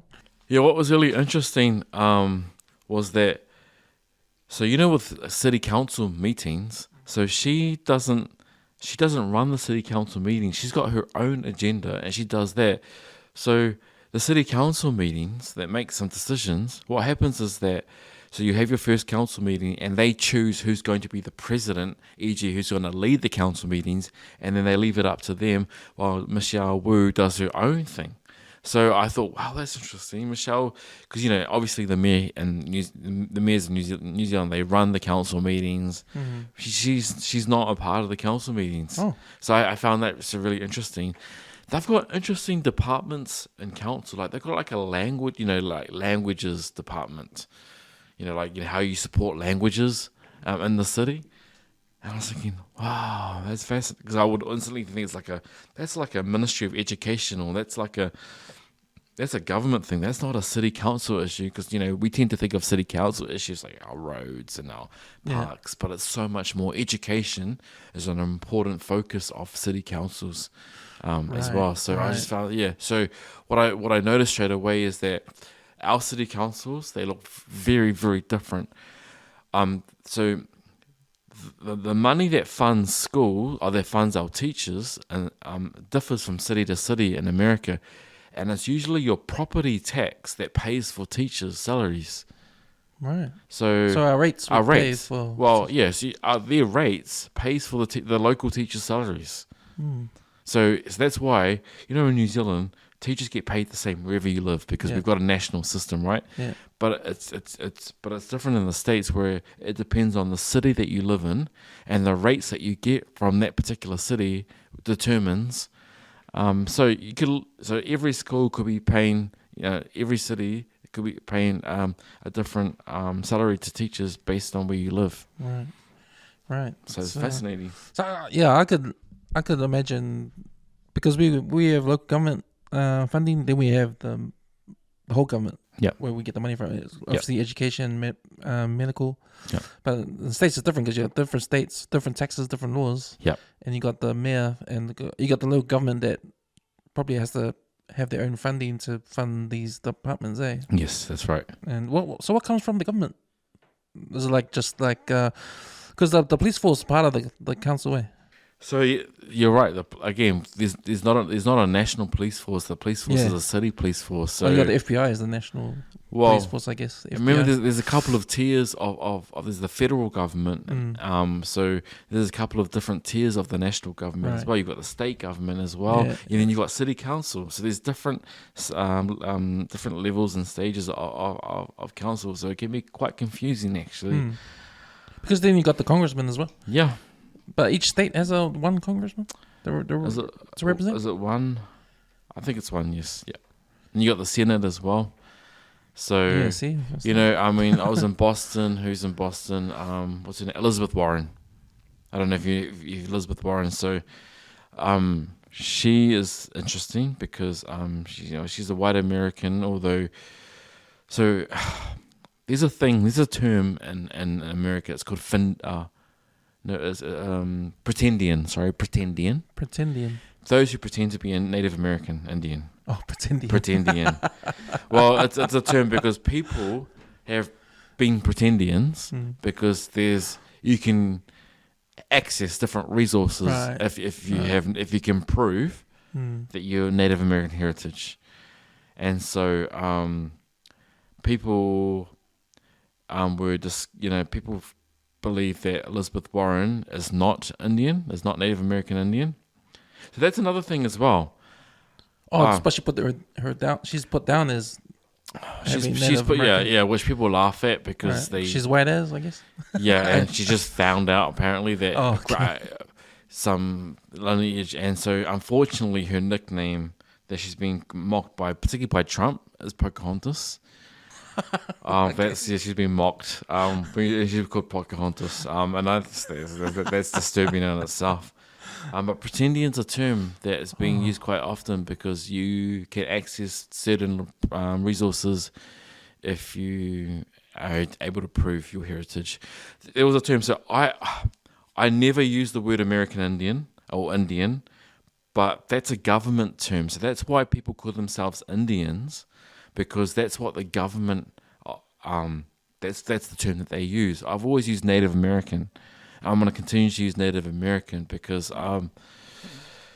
Indian was a term given to these by the governments of the time. So I read somewhere when Columbus came to America, he named them Indians because he thought he was India. He thought he was in India, and the name is stuck. Yeah, the name is stuck. That was the only reason. Is that true? That's true. Yeah. Also, I've got to be careful. So there's American Indians and then Indian Americans. So Indian Americans are from India. Indian. Oh. Yeah. So because like when people mention Indians, I'm like, which Indian Americans or American Indians? Just to clarify. Right. Yeah. Because there's a lot of Indians. Indian Americans that live in the States as well, so we really want to clarify that because I always confused. Yeah, now I'm thinking if I was Indian and I'm living in America, then I'll be like, I have to be careful what you'll be Indian American. Yeah, I have to be careful how I say that to people. Because Indian, if you just use Indian by itself, it really means Native Americans. Yeah. Oh man, it's complicated. It can get complicated. Identity is really complicated. They use blood quantums. So you've got to... Oh, I heard about this. Like 1%, 2%. Yeah, and that's really important because you have to prove that you're a certain percentage in order to be able to benefit from a particular tribe. So a tribe won't say like you have to be like 50% or 60%. You've got to be... If you can't prove that, then we're not going to give you a membership to the tribe. So in New Zealand, that doesn't... Obviously, with my tribes, if I just have a lineage, I'm that tribe. I don't have to prove... percentage, and I don't agree with that. I just don't agree with that because it doesn't. I mean, that was a system designed by colonial governments. They designed the systems to really just, I don't know, to categorize us. And I don't think that's that's not a natural indigenous way of doing that. You know, with American there, with the politics there and colonialism, I don't hear much of colonialism over there in America. It's like the white people just there and that's it. We're here. We're Americans. That's it. Right. We're disconnected from England. Don't know what we came over here from England. We're not English anymore. The French came, helped us get our independence, and that's it. We're Americans. So, but it's still a colonizing way of thinking, eh? Well, decolonizing, right? That's a university term. So you hear about it in all the universities. Maybe in the communities, maybe not so much, but definitely it's spoken about how we decolonize ourselves and our communities and our work, and the education spaces. So that's a reoccurring theme I kept hearing while I was particularly at UMass, Boston, is about decolonizing the systems, because decolonizing systems means making things accessible for minority groups. Yeah, that's right. And to me, Americans talking about decolonization is something I probably thought it doesn't happen over there because, like I said before, is that they're just Americans, and I think they've normalized that now. So anything decolonization to me means, still English influence in countries that need to be decolonized. Yeah, like New Zealand. Yeah, we're definitely working on that space here in New Zealand. Yeah, with the American Indians. American Indians, like when we're talking about the minority and what you can get in regards to being Indian in the system. Like I know they have those reservations around in the country. Like tribes they get a reservation and they got casinos there. Like is the casino thing part of what the Indians thought that this would be a good thing to do in our reservation, build a casino? Yeah, so generally, except for the states of Nevada, like where Las Vegas is, generally casinos are a no-no. Legally are a no-no. So, but because casinos are in reservation land, because Native American communities are able to come up with their own rules in their particular land, so that's why there are casinos and reservations. That's a clever ploy because people like casinos, and so outsiders will go to those casinos, go to the reservations. They won't build those casinos on normal land, but they'll put them on the reservations. So that can be problematic at times. Be problematic with obviously gambling issues affect Indigenous peoples and minority groups far more. Right. It's all like playing on fire, eh? Oh, absolutely. Yeah. But it's a typical way of getting money as well for communities. But it's unfair that these are built on those. I wish there were other sustainable, more ethical ways of money, of supporting some of these communities. So I've been to a couple of the casinos. My friend who belongs to the Indigenous tribes there showed me around. To think so outsiders always come in to use these casinos. But it's problematic that they are based in these reservations and not many other places in America. So I don't understand how the reservations come about. Is it just part of the government, like reparations to the Indian people? There's a couple of things, but sometimes reservations were a way to they weren't on really good land. They were really on poor land, and we don't want you in the way. That was one way of putting them. So a lot of Native American communities were pushed away, particularly from really good land, and were pushed into places that they don't necessarily come from. I was lucky enough to go to a couple of reservations. And to meet communities, to go into the schools, and they were beautiful. I went into some of the language schools. They're trying to save their language, and I just thought it was the most beautiful thing ever, because it's about communities that make People make communities. It's about people, and that's what I love the most. So historically, Native American groups are pushed away from their turanga waiwai, their homes, and into land that wasn't theirs. So if you look at a typical reservation, you have to look at the historic reasons why they're there, because sometimes they do belong to that land. Sometimes it wasn't there. That's not the original land that those tribes are originally from. You just have to look at the reasons why they're there. You went to Arizona, eh? I did. And you did a talk. I did. You did a talk, you learned and did the talk, eh? Yep. It was an indigenous thing, eh? What was that? Oh, Arizona's cool. We went to Arizona and New Mexico, so they border each other. There are 22 tribes in Arizona, and I went to the most. So Arizona State University is a cool university, by the way. And is that in Phoenix or? No? Yeah, it's in Phoenix, yeah. And that's really cool. And I think there was a big Super Bowl game the week after. I think it was a final or something there. They're big on the Super Bowl in Phoenix. But yeah, that was cool. 22 tribes there, just beautiful, man. I went to a really big, massive social gathering of the tribes in the stores there. Just beautiful to see. Just so lucky to be to just witness some the arts and cultures and language, and I love that sort of stuff. But yeah, man, so, Phoenix and Arizona and New Mexico, they look very different from, say, your Bostons and your New Yorks and your Washington, D.C. It's very different. America's so diverse, and it's not the same. Places are so different. The environment, like deserts. So Arizona, New Mexico, deserts. Cactus, cacti. Yeah. So, so very different. We were in Albuquerque? Yes, Albuquerque. Wow. That's New Mexico? Yeah. Have you seen those like houses? They're called adobe houses. They're sort of like mud sort of. They're the most beautiful homes, and they're so clever because during the summer times it keeps the house cool. During the winter times it keeps the house warm, and not only they're right for the environment, they're just so beautiful to look at. So they're called adobe homes. Just beautiful, and I stayed in one while I was in New Mexico, and I just loved it. I think there's a Spanish influence, eh? Yeah. And what was really cool is that a lot of these tribes were able to beat the Spanish, and that's why they were able to keep their language. Right. They were able to beat the Spanish, and that's why the languages are still there. The Navajo language and the Pueblo languages are there, and there's They talk about that often to me, that they were able to beat the Spanish. I know Albuquerque well thanks to the TV series Breaking Bad. Oh my goodness!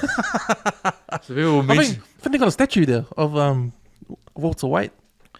People were telling me to go to this diner, right? This diner at Breaking Bad. I'm like, what's Breaking Bad?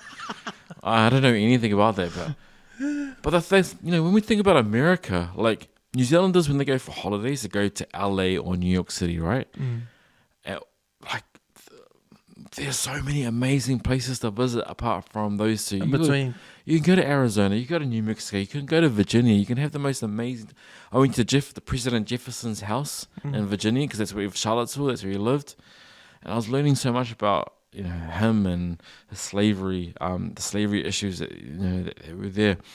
Boston, the JFK, JFK Museum and Presidential Library, amazing. So all this historic politics stuff was just fascinating. Because I'm a movie buff, man. America's my place, man. Go to all the locations and that. But you're right, man. In between LA and New York, man, there's a lot of things to see, man. Heaps. There's heaps. New Orleans is one of my favorite places to go to. Okay. I want to check out. Yep. Just the culture over there. See, I'm not really an LA person. Like, I see LA. I haven't been there, but it doesn't appeal to me. New York appeals to me more. Yep, New York's cool. When you talk about movies, Home Alone 2 is one of my favorite movies of all time. So Lost in New York. So what'd you eat over there in New York? Well, you'd think I'd eat a pretzel, right? But no. A bagel? Well, before when we were talking, I was sort of on a keto diet. Yeah. Well, that sort of died down. Because you're not supposed to eat bread. So I was careful, and I thought, let's stuff it. I'll just eat a little bit here and there. So bagels are massive. Boston, massive in New York City. Pretzels as well. But I went home via San Francisco, because I really Right. wanted to visit San Francisco, and I thought that was a beautiful city. I went to Salt Lake City in Utah as well, so for the known for the Latter-day Saints Mormon Church. So that was fascinating too. So we had a lot of fascinating experiences. And the Sundance Movie Festival. Yeah, that's right. I should have gone to that. I only spent the weekend there, but yeah, you're right. Sundance. Yeah. San Francisco, yeah. What'd you do there? I went to the Alcatraz, Oh, which is where they had the jail, the Alcatraz jail. Yeah. Is it on just the like island. a tourist place? It's so touristy, it just made me like, It was very touristy. So you take a boat ferry to the island. You go for a walk into the old jails that had there. It closed down, I think, in 1961, 1962 was the final time Alcatraz, and then the Native American community, they overtook it. So they just they just went over there and they protested and they wouldn't get off, protested about human rights around Native American issues. So that was really cool to see that, and that's still there. You're on Indian land is a big sign as you go into Alcatraz. So they just took it. Yeah, they just they claimed it. They claimed it, and they wouldn't. They protested, and people listened to them. They saw them. They about the conditions that Native Americans were facing at the time, racism, discrimination. This was in the early 70s, so yeah, that was fascinating. So Alcatraz was my San Fran moment. I'm fascinated about why they make Alcatraz a tourist destination, because you're thinking about it, it's just a jail. Like, Yeah. Can you imagine a jail being a tourist attraction? No. And you know what was really silly? Was like you'd have like past prisoners, their faces on like spoons, on like cups, on plates. Oh, for the for the tourist shops. And like, this is ridiculous. That's what I said to my friend like yesterday, thinking, because she works in the jail. Like, imagine if we did that in New Zealand, if we had prisoners and their faces on cups and spoons and selling them as that. So I mean, I'm not sure if I enjoyed the Alcatraz experience, but I mean, no, I probably wouldn't go again.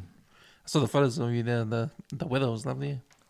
Well, it was beautiful. I mean, I went from -22 in Boston, and then the weather was beautiful over the last couple of weeks since I left the States. It was in the 20s, Arizona, New Mexico, that was really, gorgeous, sunny weather.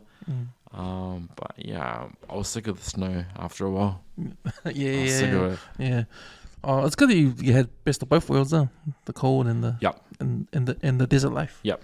It's all about experiences, and I'm glad that I experienced falling snow, Yeah. because that's something we don't get here in Aotearoa, right? Particularly in Tamaki Auckland, we don't see snow fall down. So when I first got to Boston, I would stand outside and just take videos of the snow falling, because it's such a cool and unique experience. But over time, you get over it. I definitely got over it. Yeah. What was the let's talk about the food again. Generally, I know it's big portions, fatty, unhealthy. Well, what was what do you remember was the best to eat? I know you didn't like the lobster. Yeah. Chilies.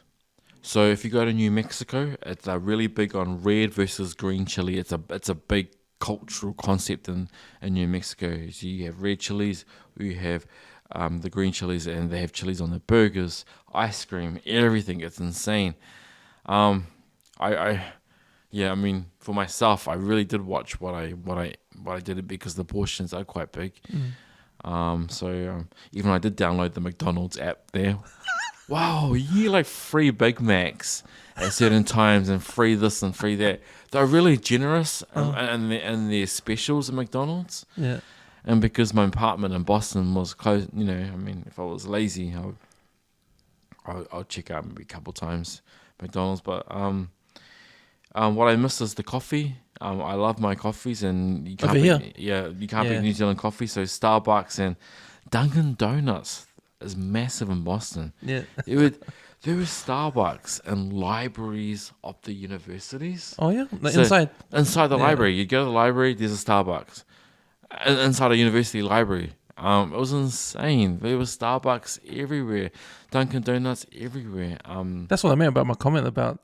I wouldn't be surprised if I went to a bathroom and there's a vending machine in there. That's the same thing. Yeah, Dunkin' Donuts. And I'm so glad, I'm so proud I didn't have one Dunkin' Donut the whole time I was there. But coffee, not the same. Because they do the pot coffee in the pot. They don't do the coffee machines much. Like I'm just thinking about when you go to a diner. Yeah, diners. Yeah. I went to a few diners here and there. I did go to Denny's a couple of times. Yeah, I did go to Denny's. Actually, just I wanted to experience it. As an avid attendee of, Denny's in New Zealand. Yeah. I wanted to see the differences, and not much difference. No. Yeah. But they got all sorts. They got IHOP and it's similar to Denny's, eh? Yeah. They got an Applebee's. Oh, I love Applebee's. I went to one in Hawaii. Okay. Yeah, man. That's I love it because it's like a Denny's but with sports. It's a sports bar too. Yeah. I just love it. Food's a little bit nicer at Applebee's. Just a little bit more nicer. The portion sizes, you know why there's a obese problem over there. Yeah, I mean, I usually eat everything that I, usually eat everything. I couldn't do that for half the food, and I didn't eat it, all of it, because I couldn't, and you just have to, food is so readily available, and it's high in, and I said to my friends, wow, everything's so high in sugar, high in fat, it really can't be healthy. So I'm glad that I was able to withstand the pressure of eating, too much. But people were feeding me, no doubt. They were feeding me all the time. I had to be careful. Well, it's good you got out there, play some tennis, get some exercise in. Tennis, pickleball. What's that? It's probably the fastest growing sport in the States. What is pickleball? I heard it was the fastest growing. It is, pickleball. It's amazing. Is it like tennis? A little bit, but you use a padded tennis bat and a plastic ball, and you can play indoors or outdoors. So I played both. What I like about pickleball is that anybody can play at any level. You can pick up the pickleball bat and you can just play straight away. You can't do that for tennis. Tennis takes about a couple years to develop. Yeah. And pickleball, anyone can pick it up. It's like the same intensity. Okay, I imagine it's the same intensity as badminton, or no? I think no, less. Less? Yeah, less. It's easy. It's easier to play. It's easier on my knees, so that's why I enjoy pickleball, because I've got tennis knees. So you're not running. I'm not. No. It's like table tennis on the real tennis court, but not as fast. Right. Table tennis is quite fast, and so the ball is a bit bigger. It's usually doubles. You can play singles, but that's tough. And so usually doubles, and I love it. It's for all ages, and anybody can pick it up, and it's growing here in New Zealand too. Oh, is it? Yeah, I play Tatu Peninsula. Oh, true. Yeah. So get back and do that. Yeah. Back and playing tennis. We've got a tennis tournament on Tuesday. Have you? Which is a couple. Well, that's tomorrow. Oh, yeah. true. So so we've got the Tatu tennis champs that I won last year. So hopefully we can try win it again. Man, so you're back now. What was the biggest thing that you've learned on your trip?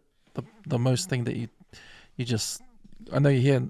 It's good when you come back from trips, because you're back when everyone comes back home from a big trip like that. Yeah. Like you did. There's that thing that we always think about all the time. Like, and to me, that's the thing that you took out of the trip, the whole trip. Well, what is that thing for you? It's gonna be a little bit different. I love being from Aotearoa, New Zealand, and it's something that I didn't realize how much more I loved being from Aotearoa, New Zealand, and that's something that I really didn't think I could be even more in love with my country as a result of being away for so long. Is that because how different it was over there, or how lucky we are because people got it worse, or people got it? how lucky that for myself, that I can be Maori, that I have my indigenous language, that I'm a fluent speaker of my language, and I'm strong in my cultural beliefs, and I can be that in general society and community, and that I'm lucky that those who have passed on made that possible for me and my generation to do that. And that's why, and I see in the States where it's not the case for many indigenous communities, how you reclaim your identity and your culture, and how there's so many pushbacks and obstacles against so many Indigenous communities. And that's why I always said in the States, it's an obligation for me as Maori to share what's worked for us to help other Indigenous communities if they want to use those resources. And so that's the big takeaway for me, and how much I love being from New Zealand, but also I want to continue to engage with the Native American communities to help them, to support them as Māori, as a it could be like a cousin or a brother to these communities, and I want to see them grow and prosper. I want, because when they do well, we do well, and when we do well, they do well, and that's the biggest takeaway for me. I think we do. They do well when they see us, because we set an example, or we try to set an example, and we get there. I think the biggest challenge for Indigenous, especially Maori here in New Zealand now, is the upcoming co-governance thing, and that will be well documented, whatever way it goes. Well, interesting. Co-governance has been around for a long time in this country. Well, but needs to be executed properly. That's the only problem. I think that just the name puts people off, but co-governance has been around for a long time. I can give you so many different examples of where co-governance exists. It's really interesting because it's the National Party that pushed for they installed co-governance. So I'll give you an example. The Waikato River, which is the river, which is the life stream of the Tainui Waikato people, the iwi work alongside the council in looking after and supporting the river. That's an example of co-governance, but it's just the name co-governance that we've never used, because co-governance is essentially a relationship. It's a relationship. That's what it is. Well, that's a good example of a system that's gone well. Yeah, but I think it's you're right. As soon as they say co-governance, then everyone's like, hey, what the hell is that? Well, they think it means privilege for Māori. They think, Māori taking over. I mean, give me an example where we've seen that. I think Māori have been generous with our resources, with our land, with our knowledge. Is this an issue that you've shared with the people that you've met in America? Yeah, I have. They found it interesting. What did they say about it? What was their reactions? Well, considering how far we've come. In New Zealand. Yeah, I mean, I've often talk about Māori being involved at decision making, at all levels, from local council levels to board of trustees levels to city council. We've got 7 Māori seats in parliament. They think, well, that's amazing. Dedicated Māori seats ensure that we will always have Māori representation in parliament. That's a massive deal, to have dedicated seats. Now we've got 30-something councils in this city councils in this country have dedicated Māori seats. That's ensuring that Māori are represented politically. I mean, that's really important. And when I mention that to Indigenous groups in the States, I think that's amazing. That's so up there. But if it's good for us, then it's good for other Indigenous communities too. Yeah. I think the media in New Zealand is calling for more education around the co-governance thing. Let's get rid of the word co-governance. It's a terrible term. It's just relationships. That's simply what it is. Working together. We've done that for years, decades. That's simply. It's just the name. I don't know who came up with that name. But to cause controversy, maybe. I think so. To divide as well. I mean, we don't need that. Yeah, we need to work together better. And I think that's what people should understand. Co-governance has been here for ages. It came from the Three Waters debate. Oh, as far as I'm concerned, it came from the Treaty of Waitangi. As soon as that happened, then there is a there's a cooperation. Obviously, it stemmed from that. But in terms of the media and recent media, that come from the Three Waters debate because Three Waters meant that iwi Māori were having a say on water infrastructure across the country, right? And that's a good example of the misinterpretation of what the co-governance thing meant. That's how it got into the media, was that Three Waters would allow local iwi to have a say on the organisation and running of water facilities in this country based on the Three Waters model. Did you see how terrified the Palangis were? When the issue came up, they were terrified. Terrified for Māori to have a say in their own country. Well, that's what happens if you don't understand, Well, we also moved away from the purpose of three waters. There are many people have been getting hundreds of people get sick by the drinking water in so many different councils. Some councils can't afford to fix their aging water systems. Give you an example. There's a city council. I won't say the name. One of the councillors said to me in the bottom of the North Island area that the council can't afford through the rates, can't afford to fix the aging water system, so they need the government to intervene to pay for the water infrastructure. So they need three waters. So it's more about, because I think it's going to cost a few $1 billion to completely refix and rewire our very aging water system. People should not, in this country, we should not be drinking subpar water, water that makes people sick. Think of cases in the Hawke's Bay where water is constantly brown, and the councils are not doing enough to fix that issue. Oh, the weather, the recent storms and that is making things worse. Stormwater systems, we can't cope with that. The infrastructure needs to be upgraded. Yeah. Hello, councils. Councils don't have enough money. I think the big one was in Kumu area. Yeah. That flooded before and then flooded again. They haven't fixed it. Needs help there. Also, we need to stop the building of new homes on the floodplains as well. So that, again, why would you do that? I mean, I don't know. Well, I remember it was not Lem Brown. Who's the idiot? What we got right now? Wayne Brown. I love Lem Brown. I love Lem Brown, by the way. But what was he saying? Why did we build houses on top of slips or something? Yeah, that's bad. I mean, that's a good point. Yeah. We need to strategically think. We should not be building houses close to rivers, and especially not on floodplains where they're prone to being flooded. And we've got a lot of those new builds in West Auckland. Sure, bro. So you're back now. Yep. You're gonna be full on in the local ward. Yep. And are you back teaching or? I'm not back teaching. I'm working for COMET, which is our education charity. That's right. Yeah. That advocates for changes in the education system. So back in that. So this morning, I went to visit. I love Ranui. So I went to visit Ranui Action Project, Ranui Community House, Ranui 135. Yeah. I just wanted to catch up with some of our local heroes. They're doing some amazing work for Ranui. I love that place. Then I went to Te Pou Theatre out in Henderson. Do you know about Te Pou Theatre? Is that Corbins? Corbins? Oh, yeah. Mate, they've got some amazing shows coming up. Right. Maori theatre.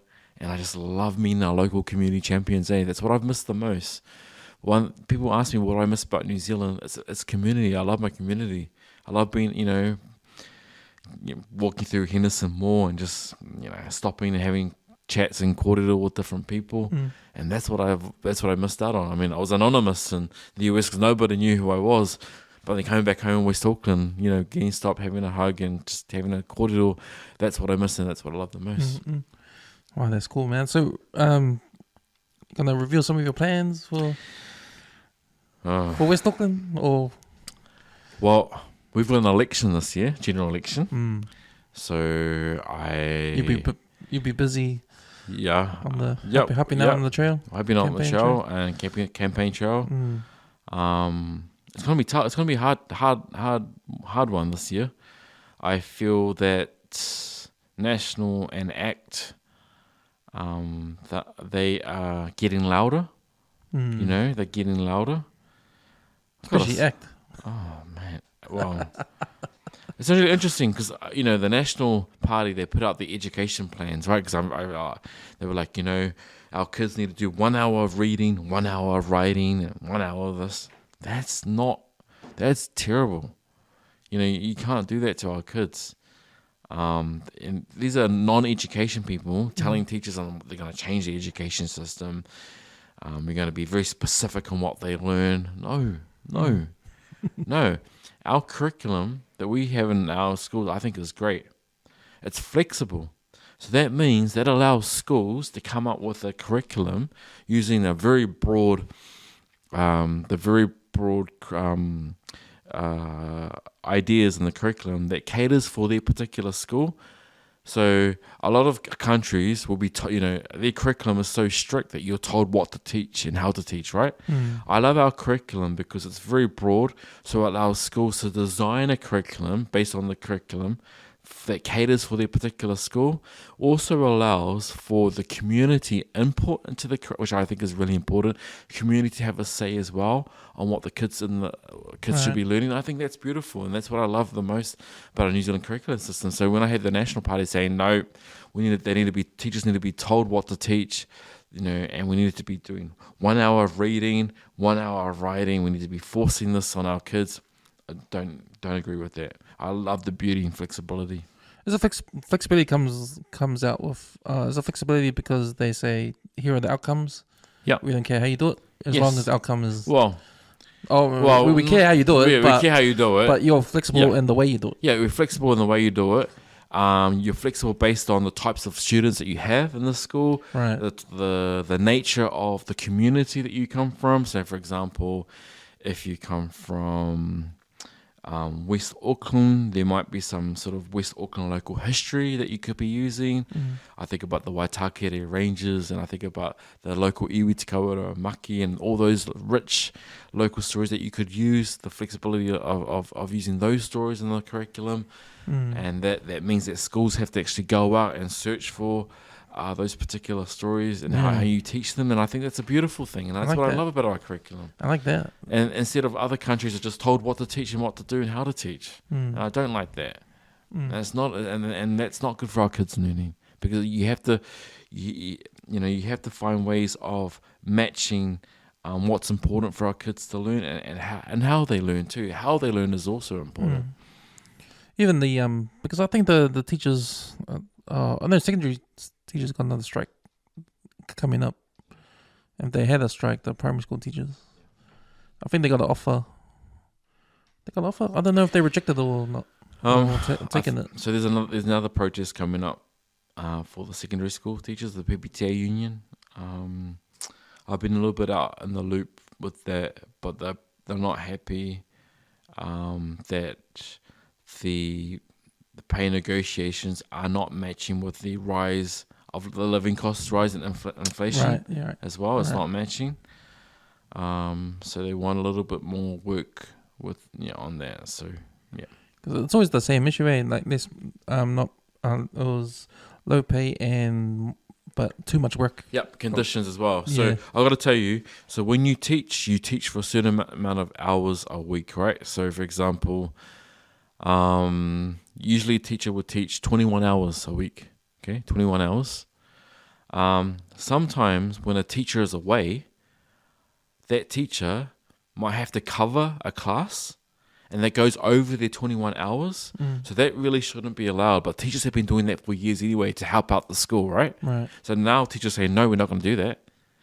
And then schools can't find relief teachers, so that causes problems. Now teachers are saying, okay, we're not going to take sports, we're not going to take after-school drama classes or things like that. So that's a directive from the PPTA, because this is the goodwill of teachers. Teachers aren't paid to do after-school stuff. They're not paid to do that. But teachers do so much more outside the 8 hours in the classroom. When I was teaching, I would dedicate half of a weekend, so either a Saturday or a Sunday, half day, to prepare for the week. Not paid to do that. So I would do, because that would help me out for the week. If I, 3 to 4 hours in the weekend of planning for my week ahead, or marking assignments, or creating assignments, or creating resources, because we don't have much time when we're in school to do that, because everything's so busy. Teachers are doing 20 things at a time. It's insane. So, yeah. Did you have this conversation in America with the education system over there? And do they have the same problems as us? Or different? So underpaid. Yeah. Underpaid problem. Underpaid. Yeah. Underpaid, under-resourced. A lot of teachers work 2 jobs in the States. Wow. Yeah, I couldn't believe that. Teacher and another. Oh, yeah. Wow. Teachers should never work 2 jobs. That's criminal. Teachers are already a high-stress job that requires so much attention. They should never be working 2 jobs. Oh. But so I spoke to some teachers who work 2 jobs. You could be like an Uber driver. Wow. Yeah. Because the costs of living is getting higher, as in the wages. So depending on where you live as well. So as I said before, you get paid differently depending on what city you come from, which state you come from, etc. Yeah. Shit. Yeah. Yeah. So back to normal then. Yeah. Yeah.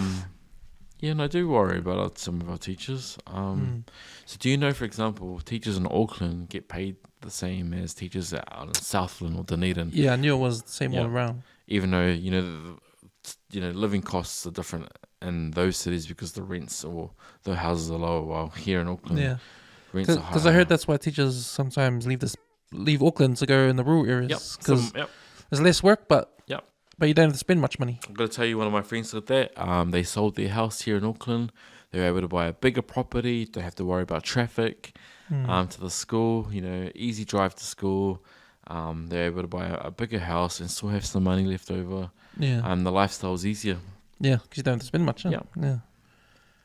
I love Auckland too much not to leave, so that one, yeah. But yeah, a lot of people are moving out. The city's expensive.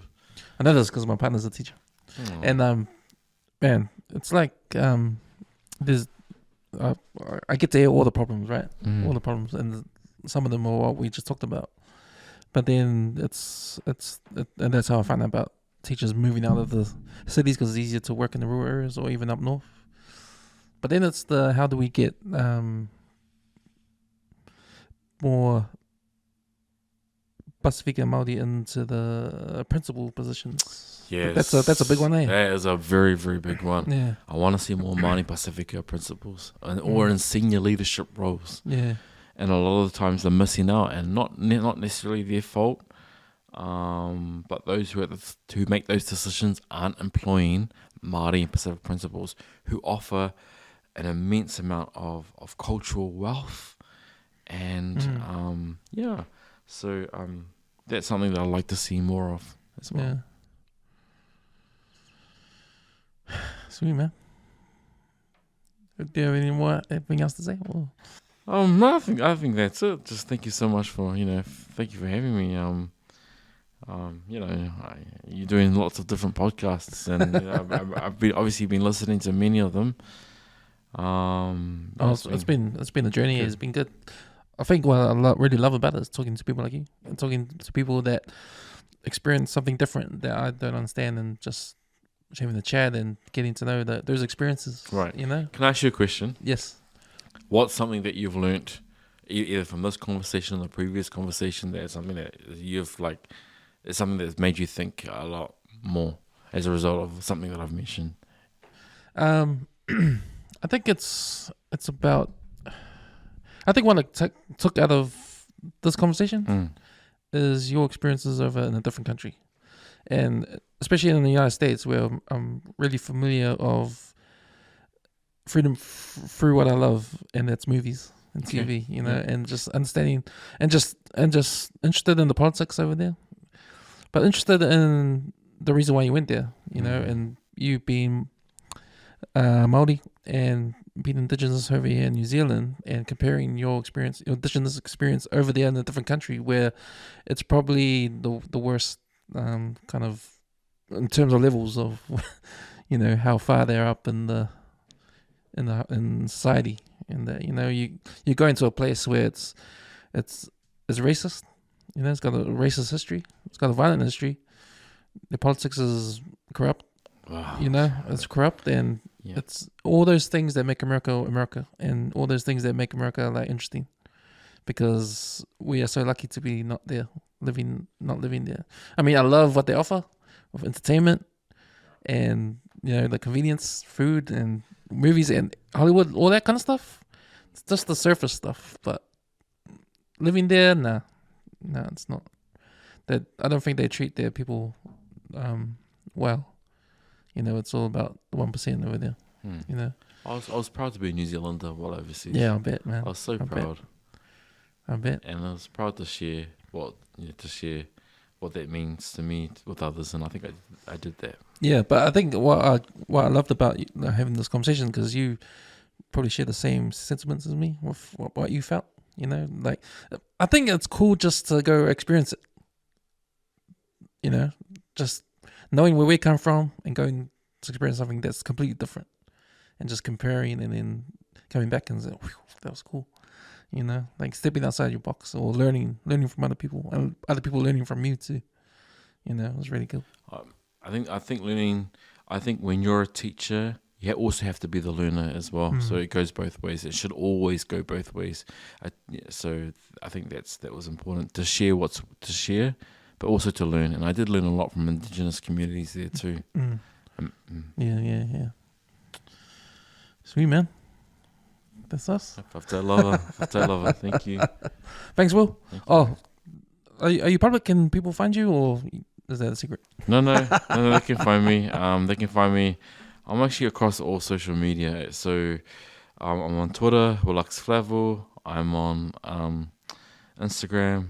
Actually, I've been using LinkedIn quite often for the professional side. So all my education stuff is on LinkedIn. That's my most professional one. It's also on my Facebook as well. So I'm keen to, this year is an election year, but I'm also this year I'm going to really focus on listening to the stories of our local champions here in West Auckland. You know, those who don't. Right.